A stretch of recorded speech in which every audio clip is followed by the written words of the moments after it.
네, 김희철 서민금융연구원 수석부원장님과 이야기 나누고 있습니다. 제가 한 가지만 더 마무리 좀 해야 될 것 같은데, 아까 제가 지금 말씀 들었다 보니까 뭐 그 자산 증식의 문제, 뭐 기본 생활을 못해서 자살하는 건 사실 좀 이해가 돼요. 사실 그 세모녀 뭐 그 자살 사건이나 뭐 여러 가지 그런 사건들이 있었지 않습니까? 또 어떤 경우에 보면 부모들이 또 미성년 자녀와 같이 동반 자살한 경우도 많이 있었고, 그리고 또 그 강남에 강남 아파트 갖고 계신 분이 그 뭐 이렇게 잘못해 갖고 또 그러신 분도 있었고, 여러 가지 상황들이 있었는데, 아니 왜 자살을 하게 됩니까? 그 이제 자살 예방센터에서 활동 네. 뭐 저희도 상담도 많이 네. 하는데, 자살하는 건 되게 그 힘든 사람들이 자살할 확률이 있다는 게 아니고 예. 변화가 급격하게 이루어질 때 자살할 확률이 높아져요. 아, 힘든 상황에서 자살하는 게 아니라. 예, 힘든 사람도 그게 익숙해지기 때문에 내성이 생겨가지고 예. 버텨내거든요. 근데 예. 갑자기 위에서 갑자기 밑으로 전락했을 때 이 갭이 너무 크니까는 그걸 버텨낼 심리적인 그 충격을 완화시킬 줄 이게 없을 때 자살을 결심하는 게 많아요. 아하. 그럼 이 하우스푸어 같은 경우는 정부에서 왜 대책을 뭐 제대로 못 세울까요? 어떤 문제가 좀 냉정하게 좀 얘기 좀 해봐 주세요. 사실은 이제 서민금융이라든지 뭐 사회적 금융에 관해서도 이제 정부에서도 많이 대책이 있어요. 그렇죠. 대책이 있는데 이 어떤 대책을 낼 때 목표나 목적이나 그 이념이 뭐냐 이걸 봐야 되는데 이 대책 내는 사람들이 책상에 앉아서 어떻게 해야지 언론에 잘 보일까 이것만 계산해요. 그 사람의 이야기를 안 듣는 거죠. 제가 서민금융 이야기할 때 그 이제 세미나가 열렸는데 교수도 있고 뭐 예. 서민금융 뭐 이렇게 연구원 뭐 예. 이렇게 쭉 있을 거 아니에요. 그 그렇죠. 정부 기관들. 예. 제가 그랬어요. 여기 가서 발표하시는 분 중에 실직 빚으로 고통받는 청년이랑 한 명이라도 한 5분이라도 대화해본 사람이 있습니까? 그랬더니 다 고개를 숙이는 거예요. 아, 세미나를 그러니까 세미나 그런 그 발표회를 하시는데 많은 정부 관리들도 있고 뭐 각종 대책이 다 교수님들도 나오잖아요. 계시고 다 계셔서 뭐 좋은 대책 막 얘기하는데 이 중에 실제로 그 서민금융을 이용하거나 어려움을 겪고 있는 청년들하고 5분이라도 얘기해 본 사람이 네. 있냐? 근데 아무도 없다는 얘기 아닙니까? 예. 그러니까 뜬구름 잡는 책상에 뜬구름 잡는 이야기 하고 있는 겁니다. 그랬더니 뭐 하시는 분이요? 그래서 저희는 이렇게 같이 이야기하는 사람입니다. 그래서 많이 반영이 되긴 했어요. 그 쇼크 이후로. 근데 실질적으로 이제 정부에서 어떤 대책을 할 때 공급자 시각에서 아까 말씀드린 한 교수님도 아까 얘기했죠. 우리의 10년 전 모습, 계몽주의적 관점에서 아마 이럴 거야. 그러니까 이렇게 도와줘야지. 그래서 청년에 대한 뭐 이야기할 때도 청년이 끼어들질 않잖아. 자기네들 그 모여 청년 이야기를 하고 있어. 아하. 그건 저거랑 똑같다니까요. 꼰대들. 아, 꼰대라는 표현을 쓰니까 좀 이상하긴 한데, 그래도 사실 이건 현실인 거니까. 그러니까 수요자인 청년층 입장이 반영이 돼야 그쵸. 되는데, 청년층의 이야기들은 없고 그냥 어른들 입장에서 그냥 정책하는 사람들 입장에서 그냥 이자 내려주고 뭐 하면 될 거야. 이렇게 하면 될 것 같은데 왜 안 돼? 그래서 제가 그런 이야기를 했어요. 사막에서 목말라 죽으려고 하는데 어떤 대부업자가 와가지고 생수 한 통을 주는 거예요. 예. 이거 1,000원에 100일 동안 갚아. 예. 그러면 이제 사 먹는단 말이에요. 그렇죠. 그거 사 먹으면 안 되지. 바보지. 저 시청 앞에 가면 분수대에 물 많이 나오는데 거기서 물 먹어야지 이러냐. 아하. 그러면 이제 사막에서 굶주리. 그럼 내가 목말라 죽을 때는 누구 하나 거들떠보지 않고 있다가 이 시청 앞에 이렇게 분수대에서 물 나올 때 그거 퍼먹으면 된다고 그럼 이제 분노하는 거예요. 아하. 그러니까 그게 이제 현장의 이야기를 계속 들어보고 같이 고민해보고 하는 쪽에서 나오는 게 서민금융이고 사회적 금융이고 뭐 이런 거에 청년금융이고. 근데 그런 노력을 안 하는 것 같아요. 그러면 두 가지 저 계속 오늘 질문을 좀 많이 드리는데 대본 없는 질문을 좀 더 드리면, 윤석열 정부에서 실질적으로 뭐 청년들 뭐 이자 탕감해주겠다 뭐 이거 여러 가지 그런 대책들 나왔을 때 많은 언론들이 또 이렇게 꼬집었어요. 그 도덕적 해이는 어떻게 할 것이냐 뭐 이런 얘기를 할 때 어떻게 평가를 하십니까?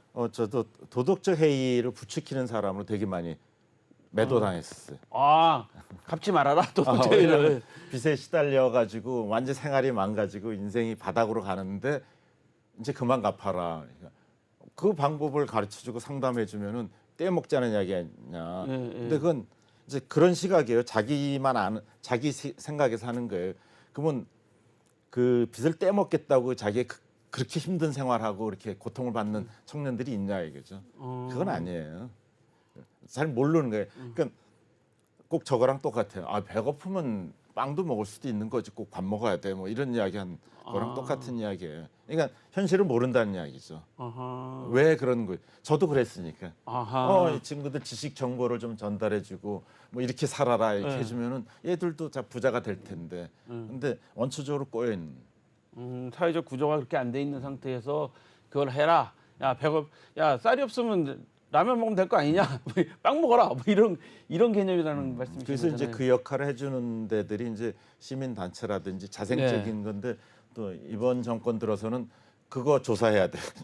아니 근데 그거 이상해. 뭐 이렇게 보는 거예요. 근데 저는 이제 그 말씀에 대해서 저도 좀 이제 한 말씀 좀 우리 부장님한테 거꾸로 질문을 좀 부장님한테 좀 드리면 사실 시민단체가 돈을 막 쓴 건 아니에요? 사실 아니에요? 그렇죠. 제대로 이제 사업 목적에 제대로 쓰고 뭐 대부분 다 그렇겠지만 그렇지 않은 시민단체들 때문에 그 문제를 삼는 거 아닙니까? 근데 이제 저는 저런 시각도 봐요. 그러면 잘못 쓰는 사람들 좀 있겠죠. 있겠죠. 예. 그러니까 하지 말자 이거 아니에요. 예. 그래. 교통신호 위반하는 사람들 많잖아요. 그러니까 횡단보도 없애버리면 위반하는 하나도 없을 거 아니에요. 이제 수학여행 가다가 옛날에 예, 그렇죠. 기차 사고 났어요. 예, 그렇죠, 그래서 그렇죠. 수학여행 기차 타고 못 가게 했어요. 그렇죠. 그래서 이제 버스 타고 갔더니 버스 사고 나서 또 못 가게 했어요. 그래서 앞으로 걸어 다녀라 해서 한동안 수학여행을 걸어만 다닌 적이 있어요. 맞습니다. 예. 네. 그 1968년도인가요? 그 경서중학교 그 저기 천안 저 온양에서 그 기차에 버스 그 사고 나는 수학여행 버스 사고 나는 바람에 정부에서 수학여행도 금지시키고 소풍도 버스 걸어서 다니라고 걸어 다니고 저는 제가 고등학교를 진학했더니 저희 학교는 수학여행이 없더라고요. 그런 학교도 있었어요. 그러니까 아예 그렇게 하는 것보다는 지원을 하되 좀 걸레는 그러면 기능을. 거기 보고 그다음에 또 그게 자꾸 걸러져요. 그리고 자생적으로 걸러지는 거예요, 뭐든지. 그러니까 잘 하는 사람만 살아남을 수 있다. 특히 이런. 시민단체나 사회단체가 이렇게 활동하는 거 보고 있으면 엉터리로 활동하면은 자체가 이렇게 다시 또 걸러져요. 아하, 예, 알겠습니다. 제가 좀 정치적으로 좀 이야기를 좀 끌어보려고 했더니 정치적인 얘기는 잘 안 하시네요. 자, 이제 부자 강의를 하셨다고 했잖아요. 부자는 아버지와 아들 아닙니까? 부자. 예, 진짜 부자는 뭡니까? 그 부자에 대해서 사람들이 다 부자가 되고 싶어요. 그럼요. 부자 되고 싶죠. 저 부자예요. 아들도 있습니다. 근데 부자가 뭔지 몰라. 그 부자를 좀 한번 정의 한번 해봐 주세요. 그 우리나라 PB 1세대이신 선배님으로서. 이제 부자가 뭐냐 하는 이야기가 이제 우리가 2001년도인가 예. 여러분 모두 부자 되세요. 그 김정은 씨가 빨간 세타이커 나와서 눈밭에서 한 적이 있어요. BC카드. BC카드 광고. 예, BC카드 사람들이 광고 절대 안 했어요. 잊어버리지. 예. 예. 그래서 부자 되세요. 그 이제 부자처럼 사세요. 부자처럼 카드 긁으세요. 뭐 이런 것처럼 됐는데 그때 이제 부자에 대한 정의를 저도 그 신문사에서 뭐 해서 칼럼을 쓰고 있는데 부자에 대한 정의는 아주 심플해요. 돈 때문에 고민 없는 사람. 돈 때문에 고민 없는 사람. 근데 고민이 다 있어요. 부자도. 근데 이제 거꾸로 말하자면 내가 하는 생활, 나의 계획 속에서 돈 때문에 이렇게 크게 구애를 받지 않는 사람 부자. 근데 사람들은 그 자기의 생활 계획이라든지 이런 플랜은 놔두고 금액으로 계산하려니까. 금액으로 계산. 그러니까 뭐 어떤 게 부자냐 맨날 따져요. 그럼 그게 무슨 의미가 있어요?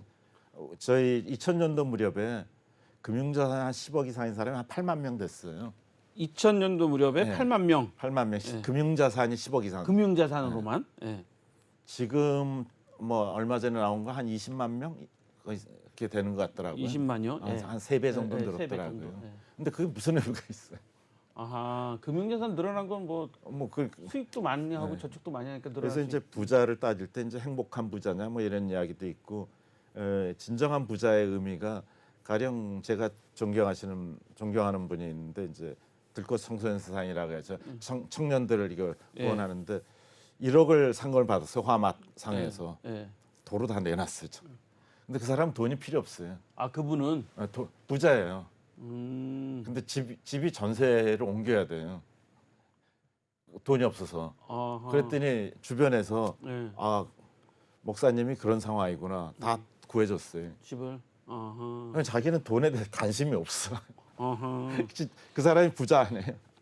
아무 신경 신경 안 써도 돼요. 자기 하고 싶은 일만 하면 돼요. 그러니까 이제 부자라는 정의를 지금 하신 거 말씀 들어보면 부자는 결국 자기 내가 하고 싶은 일. 일에 돈에 구애받지 않는 사람 이런 사람을 이제 부자라고 그렇죠. 정의해야 되는 게 아니냐라고 그렇죠. 말씀하시잖아요. 근데 우리 사회적으로 보통의 그냥 사람들은 아 금액이 얼마 이상 뭐 이렇게 이야기하잖아요. 그럼 예를 들어서 이런 사람도 부자가 아니겠네요.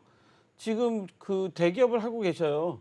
근데 자기가 지금 뭐 1조짜리 무슨 공장을 하나 짓고 싶어 근데 돈이 부족해. 네. 그래서 은행에서 돈을 5천억을 빌려야 돼. 그럼 부자 아니겠네요. 부자 아니죠. 아하. 그래서 TV에 뭐 나오잖아요. 뭐 재벌집 막내. 재벌집 만나야 돼. 예. 그 부자가 아니잖아요. 서로 간에 뭐 이렇게 형제들끼리도 막 암투를 벌이고 막. 부자가 되면 이제 일도 안 해도 안 하고 좀 네. 이렇게 자기 하고 싶은 일 하고 이렇게 쉬면 되는데 네. 죽기 살기 일하잖아요. 아하. 그 부자라고 보겠어요. 아하, 그건 부자가 아니다.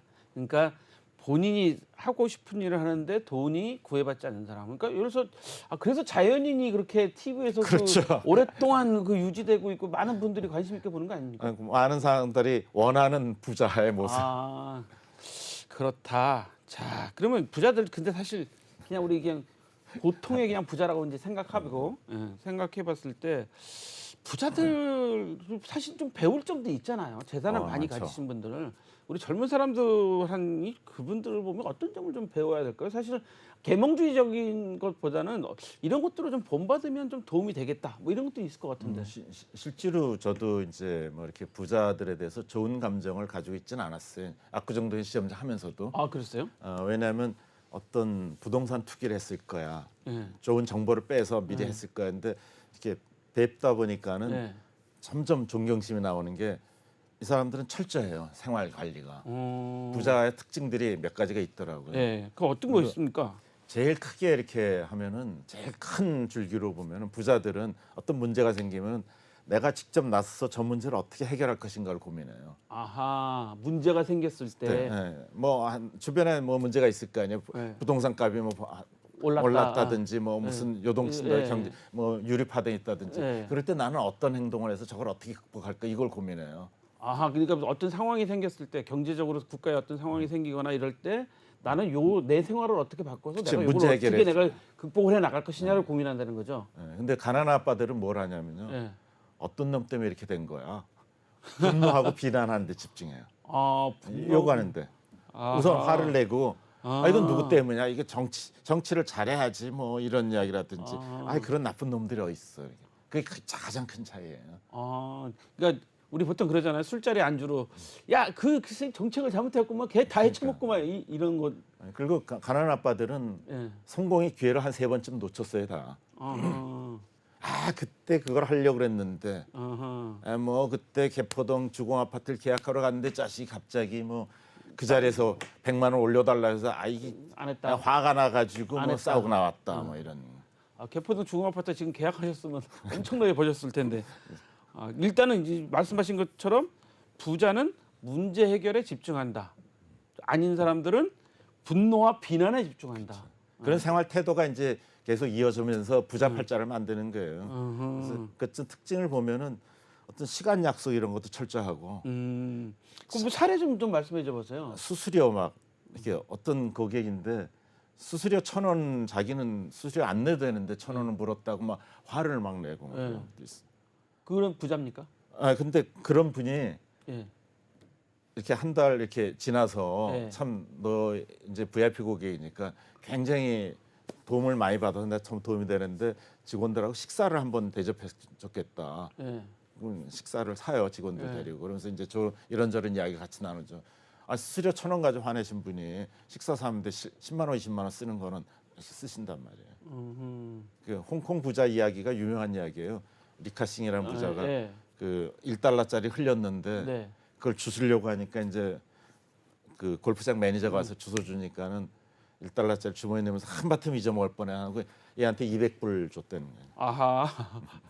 홍콩의 리카싱 최고 부자. 최고 부자는 1달러를 지문에서 이렇게 빼다가 흘렸는데 그거를 주워준 사람한테 200달러 줬다. 왜냐하면 1달러라도 허투루 날아가는 돈은? 거는 못 참는 거죠. 아하. 그렇지만 내가 저 사람한테 고맙다고 인사 표현했는데 너 1달러 찾아왔으니까 50센트 주겠어 이렇게 하겠어요. 아하. 그건 200달러를 줬죠. 원래 20%만 줘야 되는데.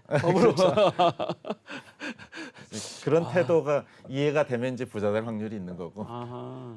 그런 태도를 이해해야 된다 이런 말씀이신 거잖아요.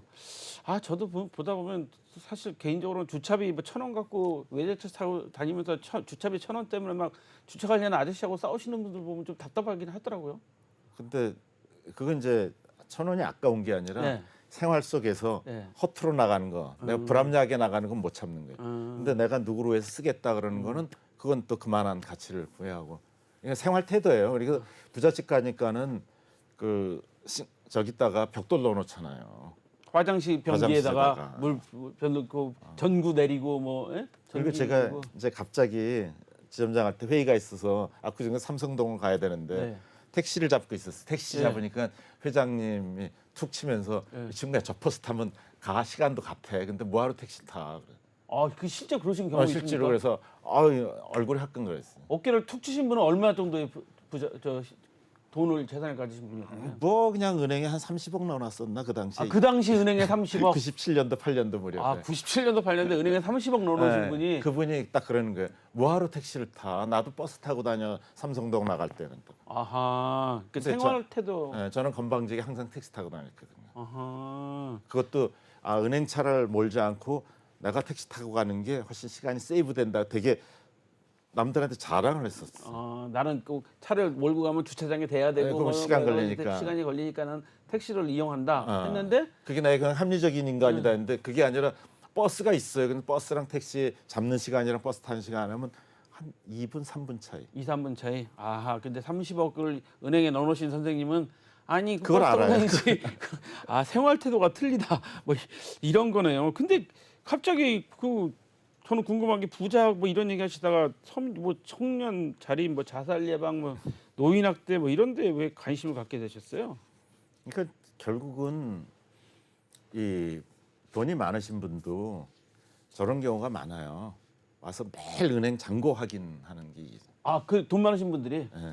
그때 이제 한참 불안하니까 여러 은행에 분산해 놓고 예. 그래서 이거 뭐하러면 그래서 그분들은 또 그분들의 고민이 있고 돈 많은 사람은 돈 많은 고민, 없는 사람은 없는 고민에서 제가 이제 파이낸셜 플래너 협회에서 또 같이 일도 하고 있었고 그래서 이게 돈에 대한 그러니까 계층별이 아니라 사람을 중심으로 사람 인간 우리 사람들의 돈에 대한 관심 문제, 돈에 대한 고민 문제를 한번 해결해 보자 하는 게 이제 서민금융에 관심을 갖게 되고 청년금융이 되고 그렇게 하다 보니까는 그 저변에 자살 예방센터 뭐 이런 데서 상담을 좀 의뢰하는 경우가 많아서 좀 깊이 개입하게 됐죠. 아하 그렇군요. 그 참 보다 보니까 청년 자립 이것도 이런 문제 사실 심각한 것 같아요. 보육원 뭐 나온 그런 청년들 어떻게 도와줘야 됩니까? 그게 이제 지금 보육 종료 아동 뭐 이런 그렇죠. 쓰다가 이제 보호 종료 아동 보호 이렇게. 종료 아동 자립 준비 청년이라는 용어를 예, 예. 쓰고 있는데 저도 지금 상담을 한 2명을 하고 있는데 별도로 그래서 이제 내가 잘못하고 있다 하는 생각이 드는 게 상담을 해줄 때 예. 대화 상대가 아닌 것 같아 내가 아하 왜요? 어려운 것 같아. 왜냐하면 나는 털어놓고 하지만 그 친구들이 친구는- 보기엔 불편한 거야. 아하. 그래서 차라리 이제 제가 아는 또 다른 사회적 기업에 형 동생 만들어주기 뭐 이런 프로젝트 하는지 이런 거랑 연결시켜야 되겠다 하는 생각을 아하. 줘서 해요. 왜냐하면 돈의 문제만은 아니에요. 이 외롭다는 거 이런 게 이제 의사 결정할 때 누가 도와주는 그쵸, 사람이라든지 또뭐 상담할 수 있는 사람 이런 사람이 필요한 거예요. 그러니까 사실은 우리는 이제 이모, 뭐 삼촌 뭐 이런 사촌형 역할. 뭐 다 있죠. 근데 우리는 이제 나이가 있으니까 이제 작은 아빠, 큰 아빠 이런 개념인데 그거보다는 작은 형, 큰 형 이렇게 해서 연결해주고 하는 게 좋다. 그래서 그런 게 되게 필요한 것 같아요. 그러니까 실질적으로 뭐가 필요한 거를 아까 정부 정책도 이야기했지만 일단 아마 100만 원 더 주지 뭐 이런 게 필요한 게 아니라 실질적으로 이 사람들이 자립하는데 힘들어하는 부분이 뭔가 이런 거를 이제 사회적 네트워크를 연결해주는 이런 게 되게 중요할 것 같아요. 그렇지 말씀 들어보니까 노인 학대, 자립 청년들 이런 그 자살 예방 사실은 돈의 문제가 아니라 이 사람들 이분들이 좀 그 마음적으로 좀 그 위안도 받으면서 할 수 있는 그런 것들이 필요하다는 말씀인 거잖아요. 근데 실제 돈 이야기하면요. 예. 돈의 절반 60%는 심리예요. 심리. 아하. 심리 상담이 병행되지 않으면 돈 문제 해결이 안 된다고 저는 단언해요. 아, 심리 상담이 이루어지지 않으면 그 돈에 대한 해결이 안 된다. 태도라든지 관점이라든지 내 생활 속의 돈의 역할 이런 거에 대한 걸 다시 정립하지 않으면은 기존에 있던 돈 문제가 해결하기가 되게 어려워요. 자, 마지막으로 저기 우리 청년층한테 좀 뭐 지켜야 될 금융 활동 뭐 할 거 있는지 좀 이야기 좀 해주신다면. 이제 꼰대 같은 이야기하죠. 네. 뭐 이게 인생은 그냥 재테크로 대박 나는 게 없어요. 돈 가지고. 네. 인생 테크로는 대박이 날 수 있어요. 아하. 그래서 어떤 돈에 집중해 가지고 돈을 벌고 싶다는 게 사실은 적정한 수익률은 경제 성장률 플러스 물가 상승률이에요. 예. 근데 거기서 대박 내겠다는 거는 그 계획을 하는 것보단 내 인생에서 다음 10년 뒤에는 내가 어떤 모습 살 것이냐 이런 계획 짜서 노력하는 게 훨씬 대박이 크다는 거. 아, 되게 중요한 이야기. 예. 재테크보다는 인생 테크를 해야 된다는 말씀이었습니다. 오늘은 김희철 서민금융연구원 부원장님 모시고 말씀 나눴습니다. 네, 이제 한치호 인사이트 마무리할 시간입니다. 블록체인 경제방송 MBN TV와 인사이트는 시청자 여러분의 성공 투자를 위해 다 함께 노력하도록 하겠습니다. 시청해주신 여러분 고맙습니다.